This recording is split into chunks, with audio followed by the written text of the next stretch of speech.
On the news tonight, State Houses of Assembly commend President Tinubu for his vision and dedication to the ideals of a better Nigeria. Speaker Abbas celebrates birthday amidst internally displaced persons. Plus, correspondence on the journey of women legislature from independence. Good evening and welcome to Parliamentary News. I am Ene Ojonuba. Nigerians are still on the euphoria of the nationhood anniversary, so we begin with stories of the 65th independence celebrations from the legislative perspective. We begin the day with a heartwarming display of compassion as Speaker of the House of Representatives Abbas Tajuddin marked his 60th birthday by celebrating the special day with internally displaced persons, IDPs, at the Malaysian Garden IDP camp in Abuja. The Speaker, whose birthday coincides with Nigeria's independence anniversary, gave assurances that the 10th Assembly remains committed to policies that protect the vulnerable and restore dignity to every citizen. National Assembly correspondent Mitari Ikpen reports that the Speaker was represented at the event. Since 2018, hundreds of these internally displaced persons fled their homes in Borno, Yobe and Adamawa states to settle here in desolate mass housing structures in Apo district of Abuja. For them, life has been an ordeal. Even many of people, if you ask, don't even have what they eat. Some even they are begging. Some of us, if you know go out, you can't eat. Speaker of the House of Representatives Abbas Tajuddin, represented by his wife, aides, and colleagues, chooses to use his 60th birthday to bring succor to the IDPs, providing food items, medical services, and drugs. He emphasizes that leadership is not just about making laws, but also about lending a helping hand. We are here to reaffirm that no Nigerian should ever feel forgotten or abandoned. And we continue to support measures that provide education, healthcare, food security, and opportunities for a better future. In this spirit of this celebration, we reaffirm our commitment to strengthening social welfare initiatives that touch the lives of the poor and vulnerable. With your support, Mr. Speaker, we can go further than ever before in fulfilling our shared responsibility. For these internally displaced persons, accessing quality Medicare is a luxury, hence they see this intervention as a lifeline. We used to suffer all this infection, and to treat infection is very, very costly and it's very hard to get drugs for infection, and really appreciate because it helps. A big man, a number 4th person of the citizen of the nation, to come here and celebrate his birthday with us, it's not easy. The leadership of the House of Representatives assures the internally displaced persons of periodic visits to ameliorate their plight. In Abuja, Mitari Ikpen, NTA News. Still in the spirit of the season, the people of Bender Federal Constituency in Abia State are counting their gains in the area of health following an annual medical outreach in the area by the Deputy Speaker, House of Representatives, Benjamin Kalu. The program is aimed at making quality health care services available, accessible, and free to the people. Chinyere Okoye reports. A wave of relief and gratitude swept across Bender Federal Constituency as the Benjamin Kalu Foundation, in collaboration with the Taiwan Medical Route Peace Corps, organized a free medical outreach. The humanitarian mission provided essential healthcare services, treatments, and medications to members of the constituency, many of whom have limited access to quality medical care. Speaking, the Deputy Speaker, House of Representatives, Benjamin Kalu, reaffirmed his commitment to improving the well-being of his constituents, stressing that health remains a priority for sustainable development. We are really trying to identify with the needs of our people. One of those needs happen to be health needs of the people of the Federal Constituency, Abians, and Nigerians.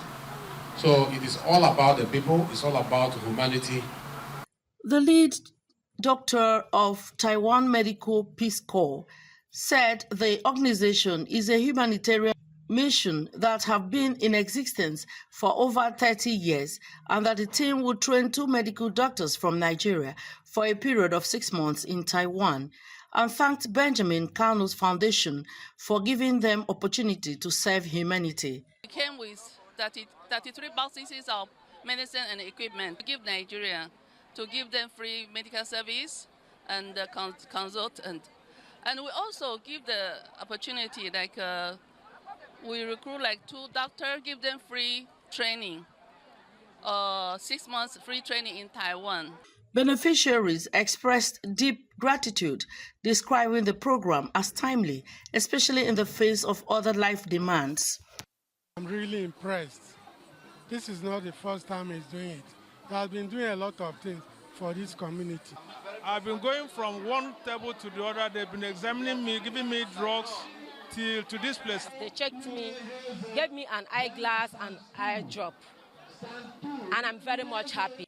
While beneficiaries in this round of yearly medical outreach by the Deputy Speaker are already looking forward to another medical program, saying the collaboration has set a shining example of how partnerships can bridge the gap in healthcare delivery, especially at the grassroots. In Umuahia, Chinyere Okoye, NTA News. The journey of women in the Nigerian legislature from independence to the present day has been marked by low representation, persistent structural challenges, and recent efforts towards inclusivity. Although Nigerian women have been active in political movements, historically, their presence in the legislature has remained limited, both at the federal and state levels. National Assembly correspondent Amina Seidu takes it from here. Equality, development, and peace. So sing that song for women everywhere. Since the attainment of independence in 1960, Nigeria has witnessed the unwavering contributions of women in shaping the nation's socio-political landscape. Icons like Funmilayo Ransome-Kuti, Gambo Sawaba, and Margaret Ekpo stood at the forefront of activism, advocating equality and justice. Despite these historic efforts, women's representation in Nigeria's legislature remains alarmingly low. In the First Republic, no woman was elected to the federal parliament. By the time democracy returned in 1999, only 15 women had managed to get into the National Assembly.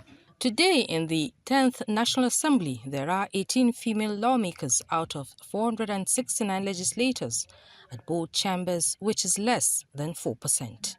How has the role and representation of women in Nigeria's legislature evolved since independence? So we know that they were always there speaking for women, but it looked as if they were silent because we had very few women, doing the championing, and of course they got little or no support to, amplify what their views were. But we thank God that today a lot of our women have found their voices, even though the support we are still getting is not yet translating. You see the likes of Margaret Ekpo, who became a member of the first of the Eastern House of Assembly. She was one of the few women legislators of her time.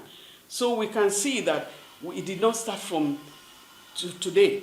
And you could see also before this representation is not that women have not been involved in decision making. You can recall the Aba Women protests in 1929, where women took a decision to try to represent, because what they worry about is their homes.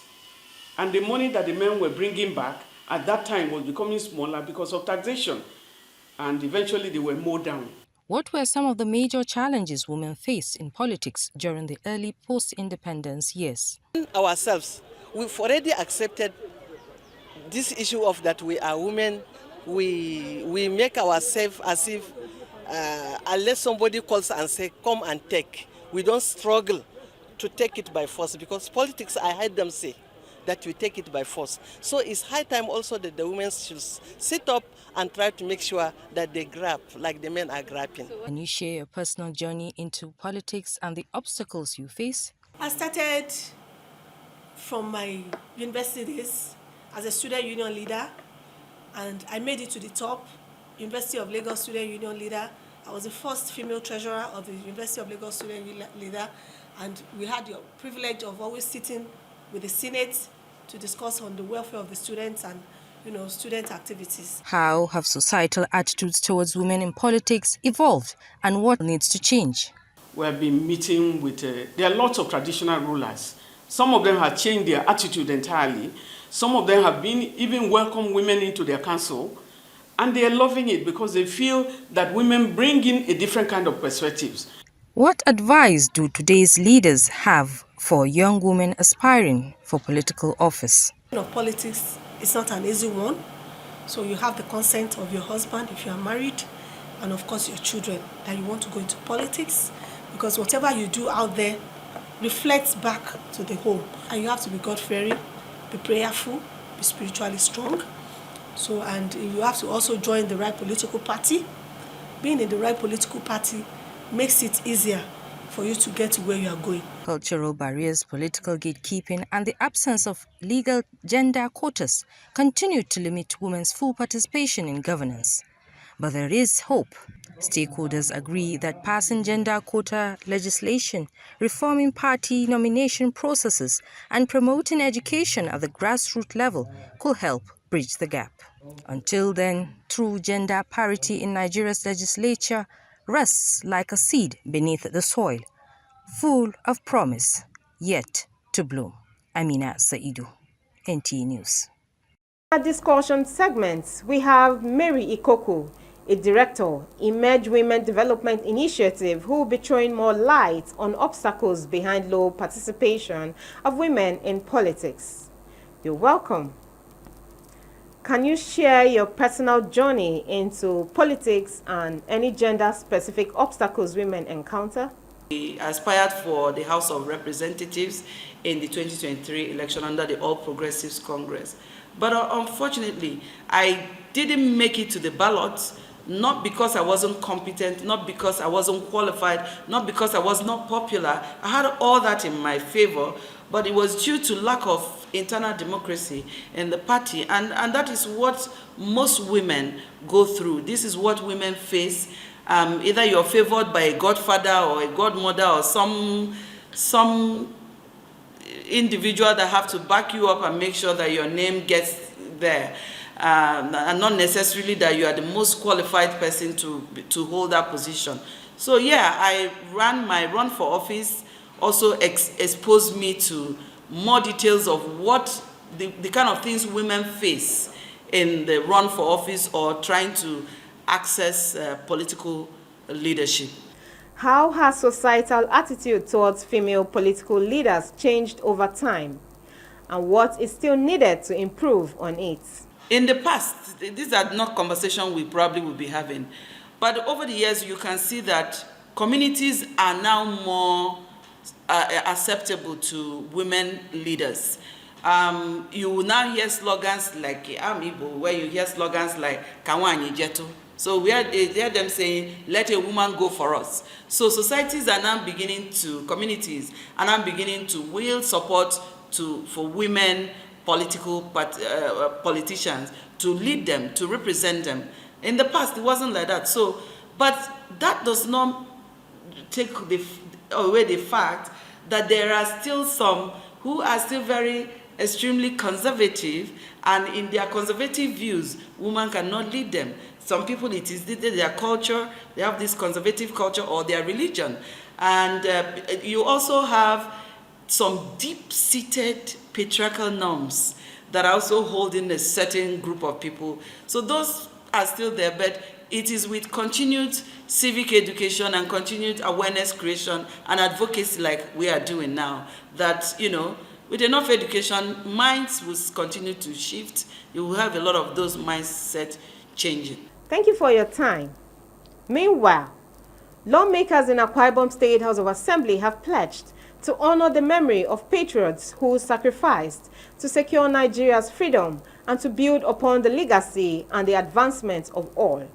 The 8th Assembly also congratulates President Bola Ahmed Tinubu as Nigeria marks its 65th Independence Day celebration. The Speaker of Akwa Ibom State House of Assembly, Udemoto, while congratulating Nigerians for the 65th independence anniversary, calls on all to join hands in promoting peace and unity of our nation, Nigeria. He says 2025 Independence Day celebration is a call for all of us to reflect thoughtfully on whether we have done enough to uphold the values of patriotism, justice, inclusiveness, and integrity as a nation, and thereby urge the people to renew their commitment for the betterment of our country. As representatives of the people, this anniversary calls for sober reflections and renewed commitment to the mandate entrusted to us by our constituents. Given our track record so far, I hate to say we are on course, and the journey ahead presents us with even greater opportunities to improve and deliver. Some lawmakers also made their views known on the celebration of the 65th independence. I want to congratulate all Nigerians for our independence anniversary and also thank God for keeping Nigeria in relative peace all through these years of our independence. And it is my hope and my belief that with our total support to His Excellency the President in his renewed hope agenda, Nigeria is going to get better. So at 65 would have gone very far than this, but I still have hope and confidence in the President of this country that from some transformation that is being put in place, that there is hope. So far, we have sustained our democracy. I mean, if there's anything that we can talk about that, I mean, that's some democracy that has been sustained. It's a big one for us. Whatever is remaining, it's going to be work in progress and we'll get there. So let's encourage our leaders. I mean, it's not really easy to keep those guys in the barracks, sustainable. 65 years is not a child's play. 65 years shows that we have come of age. And I must really appreciate, sincerely appreciate His Excellency President and Commander-in-Chief under Sustainable Development Goal have constructed and commissioned 100-bed space mother and child hospital, specialist hospital in my constituency. As Nigeria marks its 65th independence, let us embrace civic responsibility, avoid acts capable of destroying the peace of the country, and contribute meaningfully to the development of our nation. Nsikak Okon, NTA News. It's time now to pause for some messages. Parliamentary news continues shortly after the break. Do stay with us. From the 36 states of Nigeria to the legislative chambers where laws are made, laws that shape healthy living, developmental strides, and challenges. Do you know that your future begins and lies with your state legislature? Stay informed, stay educated, stay connected, and stay empowered. It is a weekly affair where we keep you abreast with legislative stories that matter. From the state assemblies, only on NTA Parliament. Join us via DSTV, GoTV, StarTimes, and free-to-air platforms. NTA Parliament, strengthening Nigeria's democracy. Thank you for staying with us. If you are just joining us, this is Parliamentary News reaching you from NTA Parliament, Abuja. You can follow the platforms showing on your screen for more updates. Since Nigeria's independence in 1960, the legislature continues to play crucial roles in shaping the country's future. From lawmaking to oversights, the legislature has been instrumental to deepening democracy and engendering development of the country. As the nation marks its 65th independence, Issa Mohammed takes us through the evolution of this important arm of government, the legislature. No doubt, the history of Nigeria will not be complete without acknowledging the First Republic from 1960 to 1966, when the nation experienced a parliamentary structure modeled after the British system. Despite its democratic settings, the system faced challenges such as ethnic and regional tensions, high level of corruption, and elections rigging, which ultimately contributed to its collapse. The Second and Third Republics, too, suffered a setback as a result of military interference. With the return of democratic rule since 1999, Nigeria has witnessed remarkable landmark contributions of the legislature to the development and growth of the country, such as enacting laws, promoting development in economy, education, security, health, agriculture, social welfare, human rights protection, among other spheres of growth. The legislature also exercises its oversight functions, holding the executive branch accountable for its actions or inactions. It helps to prevent corruption and ensures that government resources are used in a prudent manner. As representatives of the people, lawmakers also play a vital role in addressing the needs and concerns of their constituents. This promotes democratic practice and builds trust in governance. The legislature should know that it is the laws they make that the court of every land, including the Supreme Court of full panel of 7, will be seeking to interpret. So the legislature should go back to the intellectual aspect of their work. Oversight is very, very important as a legislator. I want us to do more. I will not say we have achieved 100%, no. Because if you didn't oversight activities of the executives, the citizens, they will not be aware of what the federal government is doing.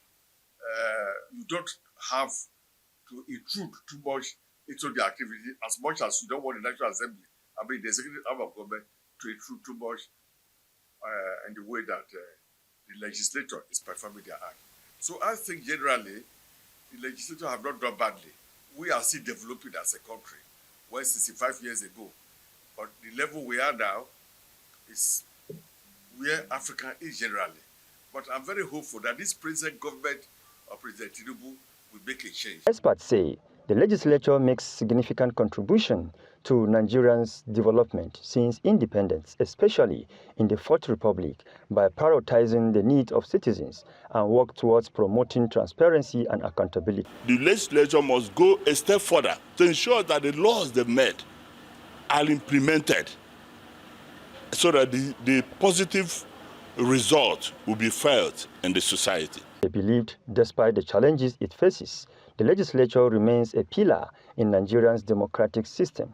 And as the country moved forward with constitutional amendments, it is essential and holds on lawmakers to continue working together to address the country's pressing issues and opportunities that lie ahead. In Abuja, Isa Muhammad, NTA News. In another development, the Kaduna State House of Assembly has passed a law to regulate the operations of tertiary institutions in the state. Adamu Sunday, who covered the plenary, reports that 3 bills were introduced for the first reading, while a motion on the regulation of metal waste vendors in the state to support environmental management, UPH owed public health and enforce compliance with waste standards was also taken. After the presentation of the report by the Chairman House Committee on Education, Mahmoud Lawal Ismaila, the lawmakers debated the bill before a motion was moved for its adoption and subsequent passage into law. Mr. Speaker, I humbly move that the bill for a law to provide for the establishment of the Kaduna State Tertiary Institutions Regulatory Agency and for other related matters 2025 be passed into law. I urge to support the motion moved by the former Congress leader. Into law. The National University Commission regulates university activities in terms of the academic standards, in terms of the environment, and in terms of compliance with the national policies.